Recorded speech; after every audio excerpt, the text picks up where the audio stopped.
l'exil et ceux restés au pays à travers des informations bien fouillées concernant tous les domaines de la vie du pays.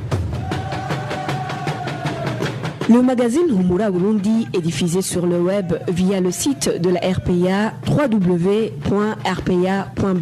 Humura Burundi.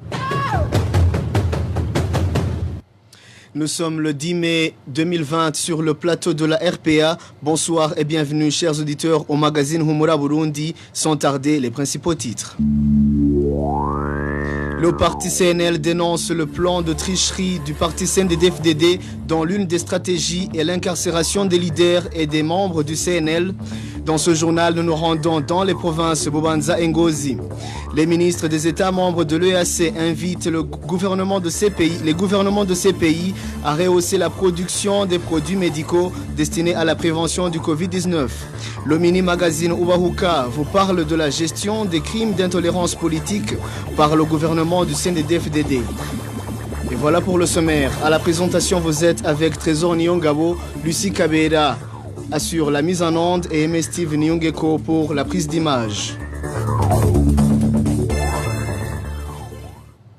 Commençons par la page politique. 10 membres du parti CNL de la commune Kiremba, province Ngozi, ont été incarcérés ce samedi à la prison centrale de Ngozi après avoir été battus par les Imbonerakure. Le parti CNL en Ngozi crie à une arrestation pour des mobiles politiques. Emmanuel Daishimiye pour plus de détails. Parmi ces membres du parti CNL qui ont été conduits mani militari à la prison centrale d'Ongozi, Figé Gorgomibur, président du parti CNL dans la région de Buyenzi, regroupant les provinces d'Ongozi, Kayanza et Karuzi, cadre à la Cour des comptes et natif de la commune Kiremba. D'après nos sources de la colline Kiboué en commune Kiremba, tout a commencé ce samedi lorsque plus de 300 Imbonerakure venant de la localité de Kumasanganzira ont attaqué des ménages des membres du parti CNL de la colline Kibouye. Ainsi, Gorgomibur a voulu aller voir ce qui se passe si la colline Kibouye. Arrivé si la colline Gahororo, Gorgomibur a été arrêté et battu par des Imbonerakure. 10 autres membres du parti CNL ont été arrêtés par ces mêmes Imbonerakure accompagnés des policiers. Ensuite, ils ont été tous transférés à la prison centrale d'Ongozi par Edouard Moukoko, commissaire de la police Ngozi, vers 2h du matin ce dimanche. Ces membres du parti CNL rejoignent en prison leurs camarades candidats aux législatives Ter Keti Kezimana de la province Bujumbura et Severin Nitunga de la province Ruyigi et les candidats au communal tel Claude Bayizigire de la commune Mugina province Chibitoke, Clément Zeimana de la commune Bugendana province Gitega et Leonidas Misago de la commune Nyanzalak province Makamba. Les autres militants du parti CNL demandent la libération inconditionnelle de leurs camarades victimes de leur appartenance politique. Emmanuel Ndaishimiye. Entre-temps, le plan de truquer les prochaines élections est à l'œuvre dans différentes localités de la province Bubanza. À la tête de ce plan figurent les responsables du parti CNDD-FDD et des Imbonerakure de cette province. Parmi les stratégies mises au point figurent les arrestations et emprisonnements des responsables du parti CNL. Les détails avec Walter Kwizera. Dans ce plan, d'autres que les résultats des scrutins mis en place par le parti CNDD-FDD en province Bubanza, il y a la collecte de toutes les cartes d'électeurs des personnes inscrites dans cette province et qui n'y habitent plus pour le moment. Ce plan vise aussi l'arrestation des membres des partis de l'opposition se trouvant sur la liste des candidats aux différents scrutins. Cet habitant témoigne. Pour que le parti CNDD-FDD gagne les élections de 2020 facilement, il est prévu que les responsables de ce parti au niveau collinaire, les directeurs et les Imbonerakure collectent toutes les cartes d'électeurs de personnes inscrites mais qui ne sont plus en vie et celles qui n'habitent plus dans cette province. Il y a aussi l'emprisonnement des membres du parti CNL, surtout les candidats de ce parti au niveau collinaire et communal. De plus, le parti CNDD-FDD prévoit d'intégrer ses membres dans tous les bureaux de vote afin de faciliter les bourrages d'urnes. Intégration dans les bureaux de vote des membres du parti CNDD-FDD dans le but de faciliter le bourrage d'urnes sans procuration. Les présidents des bureaux de vote doivent être tous membres du parti CNDD-FDD. En fait, ils vont approcher les procureurs et les OPJ capables de sortir les mandats d'arrêt, mettre facilement en prison les mandataires de l'opposition. Pour le moment, plus de 14 personnes de l'opposition sont détenues au cachot communal de Bubanza. La prison de la commune Bubanza compte 14 personnes originaires des collines Gitanga, Kalinzi, Chia, Buhoro 2 et Mwanda. Toutes ces personnes sont originaires de différents secteurs. Les meneurs de ces arrestations des membres de l'opposition sont notamment les responsables du parti CNDD-FDD au niveau collinaire et communal de la province Bubanza, dont Albert Wuchumi, Rieve Narataza, directeur du lycée communal Chia, Remeji Karenzo et Salvatore Wuchumi. Les cartes de lecteurs des anciens élèves du lycée de Bubanza et de l'école technique Bubanza ont été récupérées par les directeurs de ces établissements, à savoir Serge Bayagirimana et Juvenal Sengiyumva. À ce propos, la rédaction n'a pas pu joindre le responsable de la CEPI Bubanza. Merci à Walter Kwizera. Dans cette même province de Bubanza, nos 4 confrères du groupe de presse Iwachu totalisent 102 jours de détention. Christine Kamikazi, Agnès Ndirubusa, Terence Mozenzi et Egide Harerimana ont été appréhendés alors qu'ils se rendaient en commune Musigati pour enquêter sur les combats qui opposaient les forces régulières et des groupes armés. Le tribunal de grande instance de Bubanza les a condamnés d'une peine de 2 ans et 6 mois de prison et d'une amende d'1 million chacun pour tentative impossible de complicité d'atteinte à la sûreté intérieure de l'État.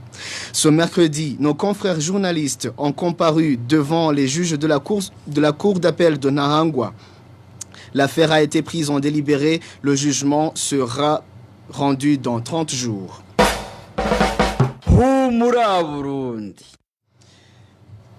Les ministres en charge de la santé, du commerce, des transports et des affaires de l'intégration régionale exhortent les pays membres de la communauté est-africaine de soutenir l'agro-industrie pour lutter contre la pandémie de Covid-19. Lors d'une réunion tenue le 8 mars 2020, par vidéoconférence, ces ministres ont demandé aux États membres de l'EAC d'augmenter la production locale des produits médicaux essentiels, y compris les masques, désinfectants, savons et autres produits et des produits alimentaires transformés pour combattre cette pandémie dans la région. Les détails avec Onésime de Shemagidze.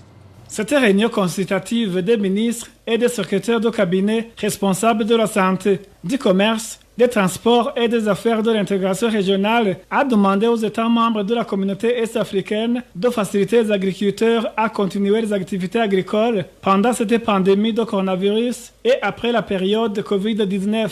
Elle a également demandé aux États partenaires de soutenir l'agro-industrie en tant que mesure de substitution des importations. Ces ministres ont exhorté le ministère des Finances des États membres de cette communauté de mettre en place des régimes de financement à but spécial pour les petites et moyennes entreprises afin de les protéger des effets négatifs de la pandémie de Covid-19. Ils ont donné cette directive en réponse à des informations dont ils disposaient, selon lesquelles les principaux secteurs productifs de la région connaissent déjà un ralentissement à la suite de la pandémie de Covid-19, avec des secteurs tels que l'agriculture, le commerce, la fabrication et l'industrie, le tourisme, la vente au détail hors ligne et la restauration étant les plus touchés. Parmi les impacts négatifs sur l'économie régionale, figure une crise alimentaire en Afrique de l'Est et de graves perturbations dans la production industrielle. D'un autre côté, cette période a connu un développement bénéfique tel que l'augmentation de la production de masques faciaux dans la région, popularité croissante de la vente au détail en ligne, utilisant des plateformes de commerce électronique, popularité croissante de divertissement en ligne et une augmentation de télétravail et l'enseignement à distance. Lors de cette réunion consultative convoquée par l'honorable Vincent Biruta, président du Conseil des ministres et ministre rwandais des Affaires étrangères, et de la coopération internationale, les participants ont également discuté sur des progrès accomplis dans la facilitation de la libre circulation des biens et services dans la région et l'évaluation de l'état d'avancement du dédouanement transfrontalier des conducteurs de cargaison et de camions à Malaba et Boussia pendant la pandémie de Covid-19, ainsi que l'impact de cette pandémie sur les capacités de production de la région. Les ministres ont félicité les États partenaires de l'EAC et l'OMS pour les efforts déployés pour lutter contre le Covid-19 et les mesures prises pour contenir la maladie et empêcher sa propagation dans la région de la communauté de l'Afrique de l'Est.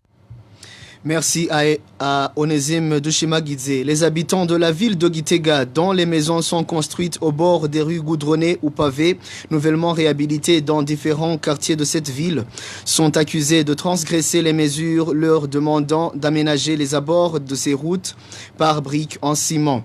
La Régie des eaux en premier les met en garde en disant qu'ils s'occuperont eux-mêmes des travaux de creusage en cas d'une quelconque panne souterraine. Le point avec Divin Remesha, éloge Divin Remesha. Avec le goudronnage et pavage des rues de la ville de Gitega, l'administration a aussi exigé aux propriétaires des parcelles se trouvant au bord de ces routes de paver l'espace séparant les clôtures de leurs maisons et la route. Pour embellir la ville de Gitega, ont expliqué les autorités administratives. Un pavage qui devrait être fait à l'aide des briques en ciment. La Régie des eaux dit que l'utilisation de telles briques lui faciliterait la tâche en cas de panne. Pour certains de ces agents contactés par la rédaction de la RPA, ils pourront creuser aisément en cas de réparation des pannes. Cependant, hormis les banques et quelques ménages plus ou moins nantis, les autres utilisent des moellons et du ciment pour faire ce pavage. Pour eux, les briques qui leur sont obligées coûtent cher, donc non abordables pour tout le monde. Pour cette catégorie, les travailleurs de la Régie des eaux précisent qu'ils se chargeront eux-mêmes des travaux de creusage en cas de panne. Mais de son côté, l'administration locale s'est montrée flexible et a laissé chacun utiliser les matériaux qui sont accessibles. Merci à Éloge Divin Remesha. Retour à la normale au camp des réfugiés d'Umtendeli en Tanzanie après les troubles qui ont secoué ce camp jusqu'à ce que la police fasse recours aux armes. Pour le moment, les marchés du camp ont aujourd'hui rouvert.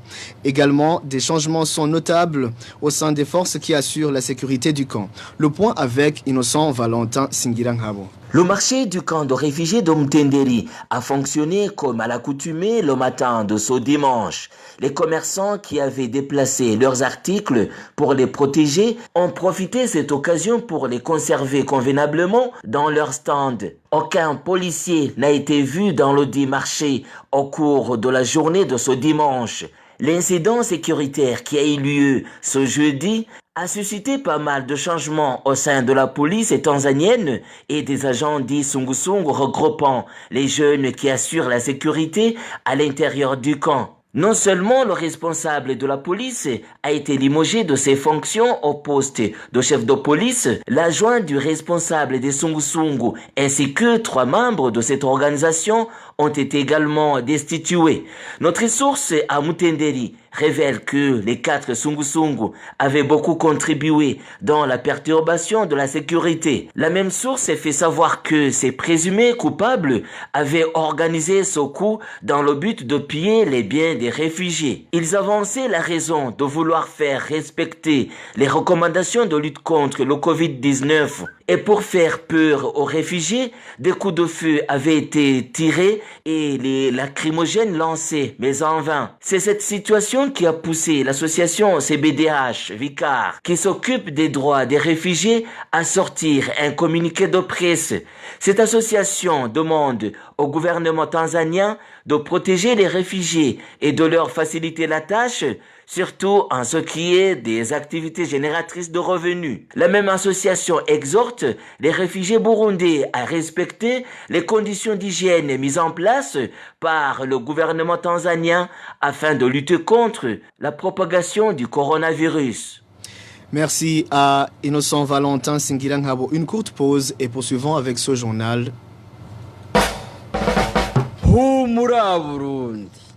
Dans la rubrique Obahuka de ce dimanche, nous revenons sur la gestion des crimes d'intolérance politique par les autorités de l'État en cette période de campagne électorale. Nos invités nous apportent des contributions pour amener les membres des partis politiques à la tolérance et au respect mutuel.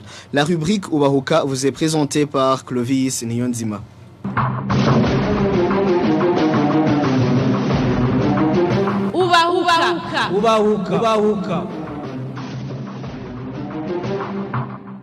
Depuis le 27 avril, au début de la campagne électorale, des violations liées à l'intolérance politique entre les membres de différentes formations politiques en campagne se font remarquer. Plus de 200 membres du CNL sont en prison. Le CNDD-FDD et le CNL, les deux principaux concurrents, ont tous enregistré des morts. Un du CNL et un du CNDD-FDD. Comment le gouvernement garant de la cohésion sociale est en train de gérer des crimes d'intolérance politique en cette période de campagne? Est-ce que ces réactions du gouvernement ont des conséquences sur les membres de ces partis qui sont dans cette course électorale? Francis Lohero, un des candidats indépendants au présidentiel de mai 2020, et Armel Nyongere, président de la CAT, sont nos invités qui vont nous aider à apporter des réponses à ces questions.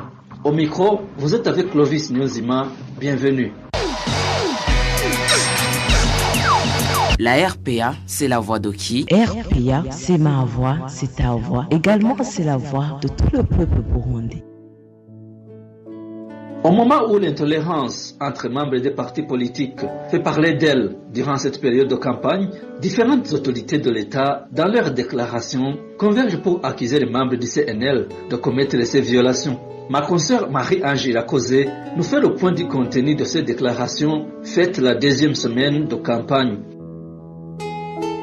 Une semaine après le début de la campagne, les différentes autorités du gouvernement ont dressé un bilan d'évaluation du déroulement. Des manquements et des abus ont été relevés. Dans leur déclaration, il s'est remarqué un manque de neutralité notoire. Le ministre de l'Intérieur, de la Formation patriotique et du développement local, Pascal Barandaguié, a épinglé la mauvaise conduite des membres du parti CNL tout en indiquant que ce comportement ne sera pas toléré. Nous condamnons l'attitude et le comportement des membres du parti CNL qui semblent outrepasser les engagements qu'il a signés et qu'il devrait honorer. C'est vrai, les faits les plus saillants sont ceux en rapport avec le parti CNL. Toutefois, nous ne pouvons ne pas dire qu'au sein du parti CNDD-FDD, de petites bavures sont signalées. Ce qui est flagrant, c'est que les membres du parti CNL affichent un mauvais comportement pendant cette campagne électorale. C'est impossible. Leur virulence monte du jour au lendemain et devient incontrôlable. Nous leur disons d'arrêter un peu. Trop, c'est trop. C'est pour cela que nous demandons aux instances judiciaires de vider rapidement les procès par flagrance.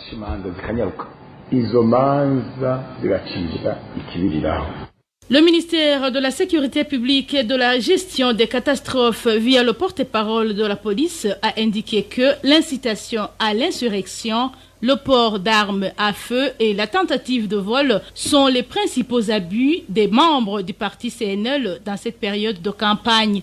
Côté CENI, il demande au parti dans la course électorale d'arrêter les paroles d'humiliation. En nous référant au rapport de nos collègues qui travaillent au niveau des provinces et bien sûr tous les échos qui nous parviennent, depuis quelque temps il y a des attitudes qui sont contraires aux prescrits de la loi en général, mais en particulier contraires aux dispositions du code électoral concernant la campagne électorale. Dans certaines régions du pays, il y a eu même des crimes. Tout ceci montre qu'effectivement les conseils que la CENI avait donnés ne sont pas suivis. C'est pourquoi la CENI voudrait lancer un appel à tous les partenaires aux élections, spécialement ceux qui font la campagne, un appel au respect de la loi en général et du code électoral en particulier. Le procureur général de la République est aussi revenu sur les infractions qui ont caractérisé la campagne. Sylvestre Nyandwi demande au procureur de la République d'intensifier les instructions et des procès en flagrance, tout en rappelant aux candidats en compétition qui n'ont pas le droit de faire du n'importe quoi. Jusqu'à présent, seuls les militants du CNL ont été déjà sanctionnés. Les experts en politique rappellent que c'est l'État qui normalement gère ce genre de situation. Professeur Julien Imouona explique que c'est via l'enracinement de la culture de tolérance. C'était au cours d'une conférence publique qu'il a animée au début du mois dernier d'avril. Nous sommes à la veille des élections de mai et on sent déjà depuis quelques mois qu'il y a une montée progressive de l'intolérance sur le terrain, notamment entre les militants, les jeunes militants de partis politiques. Et on entend des disparitions, on entend des tortures, on entend des emprisonnements, etc., etc. Donc, vous voyez, la tolérance méritait d'être rappelée en tant que fondement de l'existence des États-nations modernes et démocratiques. Si nous voulons rester comme nous avons été depuis la monarchie, un État-nation, c'est-à-dire une organisation politique avec des institutions, avec une volonté de vivre ensemble, une communauté de valeurs, de croyances, de symboles, et bien si nous voulons le rester, et donc si nous voulons garder cette volonté que nous avons de vivre ensemble, nous devons cultiver la tolérance chez tous les partis politiques, c'est tous les acteurs politiques, y compris les militants des partis politiques.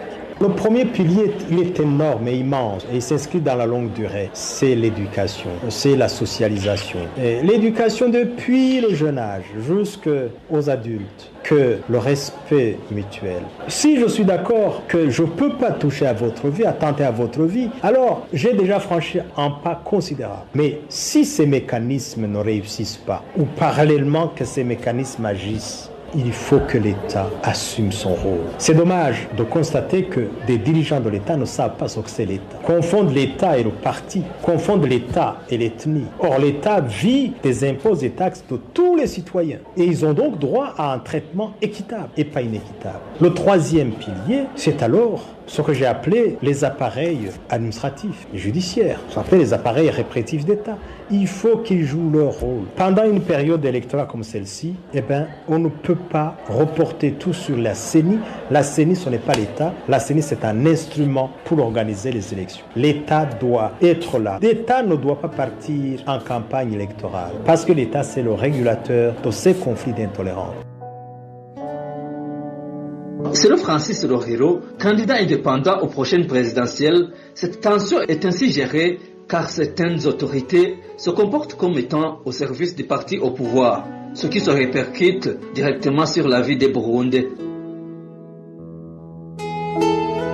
J'ai parlé de professionnalisme et c'est devenu un mécanisme utilisé en Afrique et au Burundi en particulier. Les autorités sont mises en place par un parti politique. Le parti vainqueur, c'est lui qui donne la possibilité de devenir chef quelque part, responsable judiciaire ou autre, responsable sécuritaire, et c'est pour cela que les gens se sentent naturellement redevables à un parti qui leur a donné un poste de travail, qu'à une idéologie qui fait croître un développement et une aisance. Les gens aujourd'hui, ils ne luttent pas pour gouverner en réalité, ils luttent pour être en place, remplacer les autres. Même ceux qui sont en train de chercher aujourd'hui à se faire élire, c'est pas qu'ils cherchent à faire mieux, ils cherchent à renverser les autres pour occuper leur place. Et je dis, malheureusement, tant qu'on ne parle pas de professionnalisme, tant qu'une autorité, tant que quelqu'un qui est chargé de la sécurité, quelqu'un qui est chargé de la justice ne se sent pas capable d'être à ce poste uniquement par son professionnalisme, mais par juste qu'il a été membre d'un parti parce qu'il est vraiment de mèche là-dedans. Alors voilà pourquoi chacun se retrouve de façon précaire. Il se dit, si mon parti ne gagne pas, je ne serai plus là. Et donc, ça se comprend que ce que vous dites, des poids de mesures, voilà d'où ça vient. Oui, les conséquences sont nombreuses. C'est cette bavure. On a déjà connu, je crois, 2 ou 3 cas de décès. On a déjà connu des cas d'emprisonnement. C'est-à-dire quand les gens parlent pas de programme, quand les gens mettent trop en avant les critiques. Voilà, chacun va d'escalade en escalade pour pouvoir être meilleur dans l'injure, être meilleur dans la calomnie, être meilleur dans la bassesse. Voilà pourquoi nos confrères, voilà comment nos compatriotes sont en train de mourir pour justement une casquette ou un t-shirt. L'intolérance est une réalité aujourd'hui dans ce pays Et j'en appelle à la retenue. On ne peut pas continuer comme ça. La campagne est à son milieu. Il reste encore une semaine et plus. Est-ce qu'on va connaître encore d'autres compatriotes qui vont mourir ou qui vont subir des problèmes dans ce pays? Donc les conséquences, elles sont là et c'est regrettable. Et je demande à ce que les gens aujourd'hui se ressaisissent. Quant à Ahmed Nyongere, président de la CAT, les déclarations des différentes autorités par rapport au déroulement de la campagne montrent que l'État a peur que le CNL puisse remporter les élections, d'où il essaie de le démoraliser en lui accusant de tous les maux. Et nous avons entendu les déclarations des autorités burundaises face à l'intolérance politique observée durant la campagne électorale qui a débuté le 4 mai. Dans ces déclarations, ces autorités accusent le parti CNR et son leader Agathon Rwasa de semer le trouble pendant la campagne électorale. Et nous avons entendu la déclaration du procureur général de la République qui a rappelé que les chefs des partis politiques ne sont pas exemptés de poursuites judiciaires durant cette période. Il y a aussi la déclaration du porte-parole de la police qui a dit que tous ces actes de violence sont causés par des militants du parti CNR. Il a accusé même le président du CNR, Agathon Rwasa, et ses militants de propager les messages de haine et inciter la population à la violence. Il y a aussi la déclaration du ministre de l'Intérieur qui a dénoncé le comportement du CNR et d'autres partis, et il a essayé de nuancer, mais selon lui, c'est la dernière mise en garde pour toutes les formations politiques en campagne. Je pense que ces autorités devraient agir en toute indépendance vis-à-vis de leurs appartenances politiques, de ne pas appliquer les 2 poids 2 mesures en prenant des décisions contre les auteurs de violations de droits de l'homme. Et nous demandons aussi à la CENI de jouer son rôle d'arbitre indépendant et non d'observateur. Quel message alors lancer aux dirigeants burundais appelés à œuvrer pour l'intérêt public? La radio des sans-voix. Francis Rohero appelle toutes les autorités de l'État, la CENI et la police à user du professionnalisme et de l'impartialité dans la gestion de ces crimes. Nous qui sommes en train de nous manifester sur la place publique pour dire aux gens ce que nous voulons de ce pays, qu'on mette en avant notre programme, qu'on parle du professionnalisme, qu'on dise aux gens ce que nous pouvons faire au lieu de trop critiquer de ce qui s'est passé. C'est vrai que les deux aillent ensemble, mais quand en réalité on met trop l'accent sur les manquements des autres, naturellement qu'il s'est passé un mécanisme où les gens dressent leurs militants en créant plus de chansons, en créant des discours qui viennent juste pour accuser les autres. Et d'accusation en accusation, on se retrouve dans une situation précaire où on crée des ennemis au lieu de créer des amis. Et je dis ici au Burundi, et c'est regrettable, les partis politiques qui vont au pouvoir, et c'est des traditions depuis très longtemps, le parti nomme toutes les institutions du pays, du pouvoir, de la sécurité, de tout et de la justice. Les gens sont mis en place par les partis politiques et nous subissons aujourd'hui une situation où cela est devenu tout à fait ordinaire pour tout le monde. Ceux qui se font élire aujourd'hui cherchent un mécanisme pour eux aussi remplacer les autres. Pas nécessairement en adoptant des politiques meilleures, mais tout simplement en créant une situation où eux, ils veulent remplacer les autres. Que les institutions émanent d'un parti politique, vous comprendrez que l'impartialité devient un problème. À mon entendement, ça se comprend parce que celui qui veut remplacer ce pouvoir, il n'a qu'un seul moyen, et critiquer et prouver que l'autre est bête, si à la limite il n'est pas méchant ou criminel. Voilà ce qui fait que l'autre est obligé aussi de se défendre. Et en se défendant, il utilise ces institutions pour venir à bout de celui qui l'attaque, qui le critique de façon acerbe. La situation que nous sommes en train de vivre est donc une conséquence très très ordinaire de ce qu'on a sémé ces derniers temps, où les critiques, les accusations dépassent de loin les programmes, les faits, les gestes qui pourraient sauver ce pays. Pour Ahmed Nyongere, président de la CAT, l'impartialité des autorités devrait prendre les devants dans cette période car, selon lui, il y a ceux qui ne sont pas inquiétés, même quand ils se rendent coupables de bavure. Et dans cette campagne, nous avons observé aussi que lorsque les Imbonerakure attaquent les militants du parti de l'opposition CNR, ces militants de CNR sont poursuivis par la justice. Donc c'est 2 poids 2 mesures du régime pour encourager les Imbonerakure à préserver dans le crime la raison du plus fort qui est toujours la meilleure. Nous avons observé aussi que le parti CNDD-FDD continue à utiliser l'intimidation, la violence à l'endroit des autres partis de l'opposition en campagne électorale, surtout ceux du parti CNR, qui tentent de les concurrencer sur le terrain. Et on a vu dernièrement les arrestations arbitraires, notamment des personnes qui sont sur la liste, et des députés pour le parti CNR qui ont été arrêtés et emprisonnés. Et tout cela montre aussi que le parti CNDD-FDD a peur de perdre les élections prochaines. Donc, nous demandons à ce qu'il y a le respect de la loi et il faut que ce soit la justice, que ce soit l'administration, il faut traiter de la même manière toutes les personnes en compétition électorale. Pour finir, professeur Julien Nimubona rappelle qu'après les élections, la vie reprend son cours normal. Il souligne également que les dirigeants sont au service de tout le peuple, fondement même d'un État.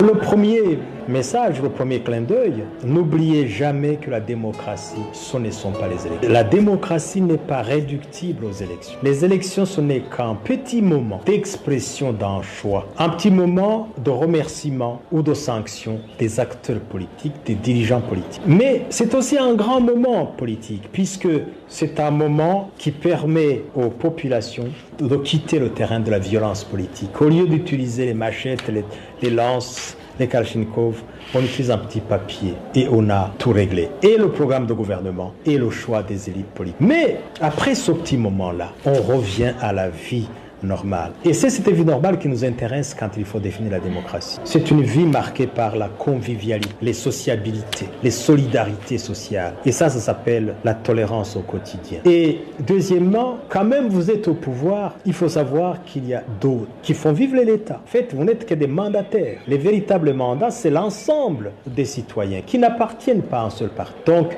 il faut que les dirigeants sachent qu'ils sont au service de tous et qu'ils soient donc ce que j'ai appelé un État impartial et actif et pas un État partisan, ce qui pose un problème de régulation des conflits d'intolérance ou éventuellement des conflits de succession qu'on appelle aussi les contentieux électoraux. C'est par ici que s'achève la rubrique Kubahuka de ce dimanche 9 mai 2020 qui était centrée sur la gestion des crimes d'intolérance politique par les autorités de l'État en cette période de campagne. Merci à nos invités. Merci à vous tous qui nous suivez. Au micro, vous étiez avec Clovis Nyonzima. À la prochaine.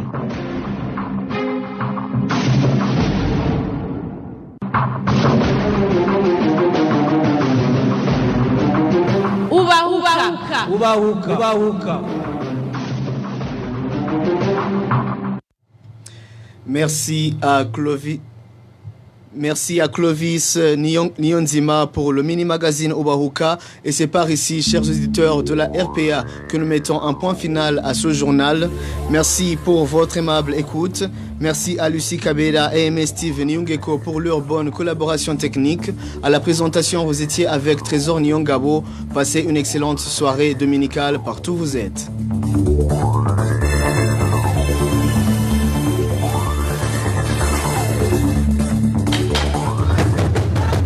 C'était le magazine Humura Burundi. Un magazine comprend pour relier les Burundais en exil et ceux toujours au pays à travers une information de qualité. Okay.